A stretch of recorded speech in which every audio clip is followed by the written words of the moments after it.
Instagram Now lets you archive story highlights without deleting them. Here's exactly how to do it and where to find them later. To archive a highlight, just press and hold the one you want to hide. When the pop-up appears, tap Archive Highlight.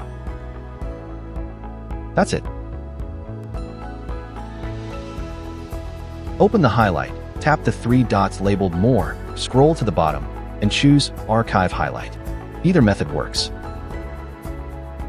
To view your archived highlights, go to your profile, tap the three lines in the top right, and open Archive. If the feature is available to you, you'll see 4 tabs instead of 3. The second tab is where your archived highlights live. When you're ready to bring a highlight back, just long press it in the Archive tab and tap Show on Profile. It'll instantly return to your profile, no need to recreate anything.